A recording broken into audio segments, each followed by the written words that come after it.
নমস্কার বন্ধুরা, ঝুমার রন্ধনশালাতে আপনাদের স্বাগত জানাই। আশা করি তোমরা সবাই ভালো আছো। তোমাদের জন্য আবার একটি নতুন রেসিপি নিয়ে চলে এসেছি। আজকে আমি বানাবো ছানার ল্যাংচা। তবে চলুন রেসিপিটি শুরু করা যাক।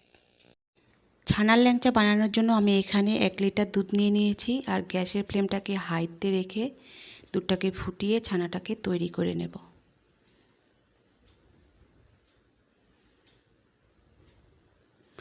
দুধটা ফুটতে শুরু হয়ে গেছে, এর মধ্যে আমি অল্প অল্প করে দই দিয়ে দিচ্ছি। আর আজকে আমি দই দিয়ে ছানাটা তৈরি করে নেব, লেবু রস বা ভিনিগার দিয়ে তৈরি করছি না।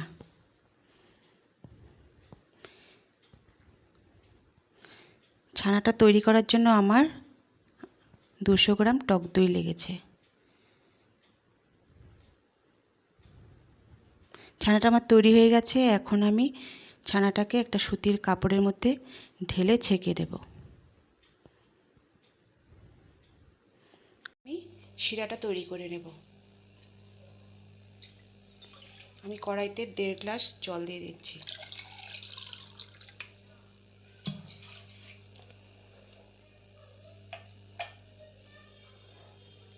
আর 250 গ্রাম চিনি দিয়ে দিচ্ছি।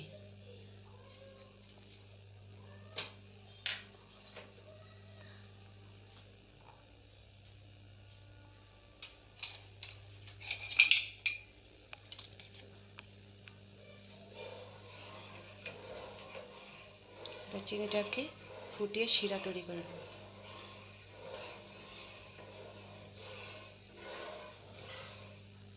এটা ফুটতে শুরু হয়ে গেছে।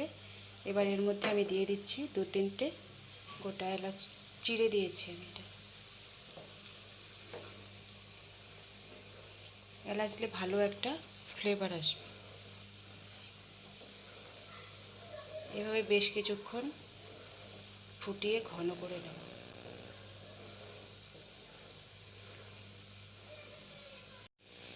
আমার শিরাটা তৈরি হয়ে গেছে। এবার আমি ছানাটাকে মেখে নেব।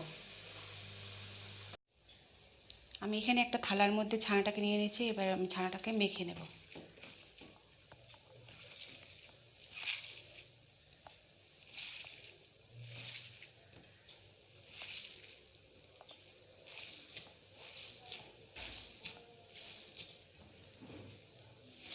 এভাবে হাতের তালার সাহায্যে ডলে ডলে কিছুক্ষণ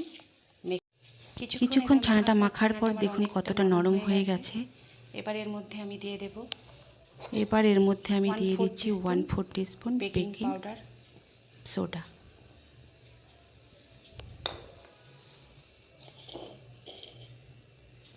আর দিয়ে দিচ্ছি 1 টিস্পুন সুগার, 4 টিস্পুন ময়দা। আর দিয়ে দিচ্ছি 4 টিস্পুন ময়দা। আমি চামচে পুরো ভরে ভরে দিচ্ছি না, ভরে ভরে দিবেন না।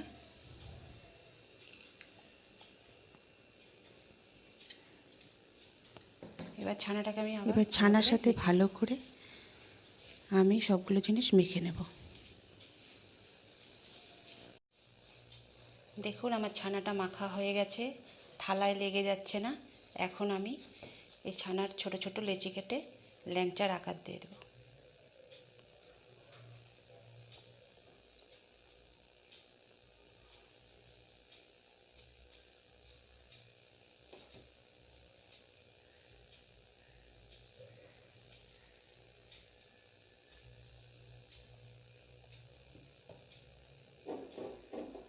আমি হাতে একটু ঘি লাগিয়ে নিচ্ছি।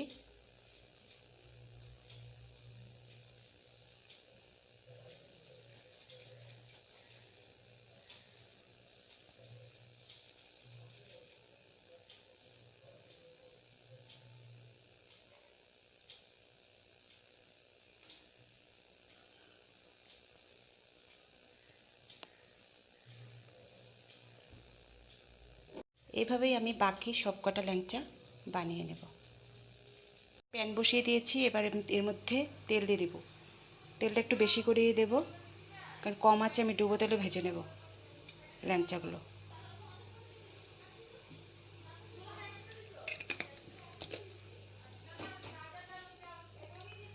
এর মধ্যে দিয়ে দিচ্ছি 1 চামচ ঘি।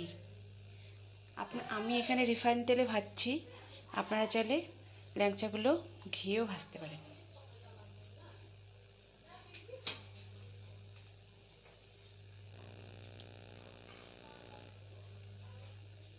গরম হয়ে গেছে, এর মধ্যে আমি এক এক করে ল্যাংচাগুলো দিয়ে দেব। গ্যাসের আঁচটাকে লোতে রেখে ল্যাংচাগুলো ভাজছি।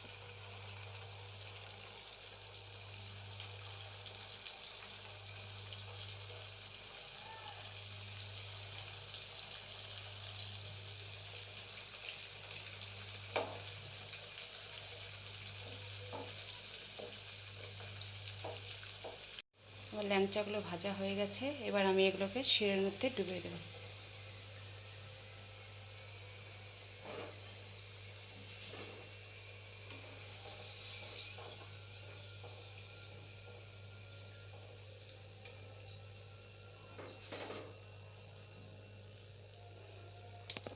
এভাবেই আমি বাকি ল্যাংচাগুলোকে ভেজে নেব।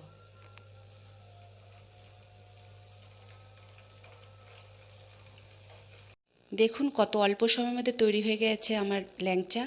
আপনারাও বাড়িতে রেসিপিটি ট্রাই করুন, আর রেসিপিটি যদি ভালো লেগে থাকে অবশ্যই লাইক করবেন, শেয়ার করবেন, আর কমেন্ট করে অবশ্যই আমাকে জানাবেন। এভাবেই আরও নিত্য নতুন রেসিপি পেতে গেলে চ্যানেলটিকে সাবস্ক্রাইব করুন। ততদিন সবাই ভালো থাকুন, সুস্থ থাকুন।